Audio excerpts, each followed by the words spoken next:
Ketika listrik dan alat-alat elektronik yang ada di dunia mati total, dampak apa yang akan ditimbulkan? Lalu, apa yang dilakukan oleh manusia pada saat hal itu terjadi? Apakah akan kembali menjadi seperti manusia purba? Atau akan seperti ini? Daripada penasaran, mari kita bahas.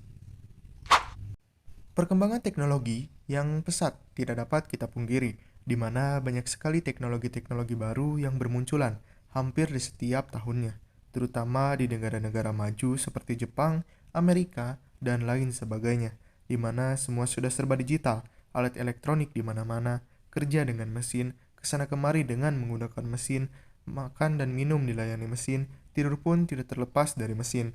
Bahkan, untuk beberapa pekerjaan manusia sudah digantikan dengan mesin. Banyak orang di luar sana yang karena sudah sangat ketergantungan dengan teknologi, hanya untuk bepergian membeli barang saja enggan dan berkata jika hal tersebut merepotkan.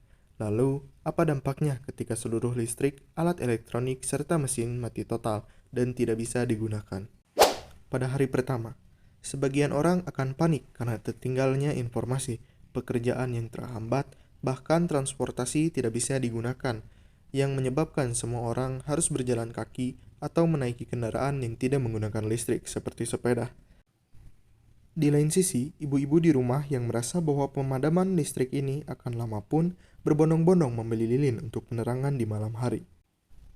Kembali ke orang-orang yang sudah sampai di tempat kerja. Mereka akan kesulitan, terutama dengan gedung yang menggunakan pintu otomatis, karena tidak bisa dibuka dan harus dihancurkan untuk bisa masuk. Tapi mau bagaimanapun, dari pekerjaan yang biasanya harus menggunakan mesin, terutama penggunaan komputer, tidak bisa dilakukan, dan mereka pun terpaksa dipulangkan. Karena kendaraan yang tidak bisa dipakai, banyak orang yang berburu sepeda dan memborongnya karena takut kehabisan. Mungkin saja ada sebagian yang menimbun barang tersebut. Ketika malam tiba, dikarenakan semua listrik padam dan membuat seluruh dunia gelap gulita, langit malam akan terlihat sangat indah dari biasanya. 3 hari telah berlalu semenjak listrik padam, di mana air mulai berhenti mengalir, dan beruntunglah kalian yang masih mempunyai sumur di rumah kalian.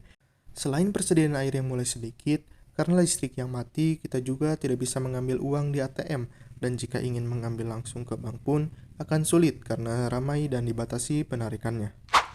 Di hari ketujuh, di mana stok makanan yang mulai habis, akibat tidak adanya pasokan yang masuk karena kendaraan yang mati total pun, menyebabkan beberapa orang mulai nekat untuk menjarah persediaan orang lain untuk bertahan hidup.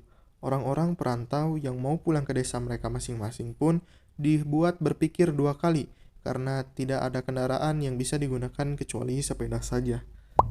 Dengan mulai sulitnya persediaan, orang-orang pun mulai menjual barang dengan harga yang tidak masuk akal, seperti halnya jika di Indonesia air mineral botolan hanya seharga 3.000 sampai 5.000 rupiah saja, bisa menjadi sekitar ratusan ribu rupiah.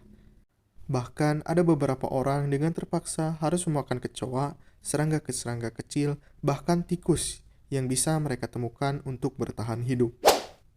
Ketika listrik sudah mulai kembali berfungsi dan kehidupan mulai normal, para peneliti berasumsi bahwa ini adalah akibat suatu meteor atau aktivitas matahari yang menyebabkan gangguan elektromagnetik dan lain sebagainya.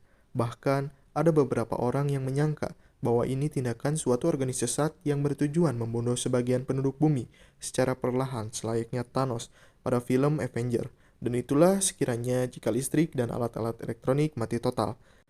Jika kalian penasaran, ada film yang sama membahas hal tersebut yang berjudul Survival Family, keluaran tahun 2016 yang menurut saya sangat cocok untuk menemani waktu gabut kalian.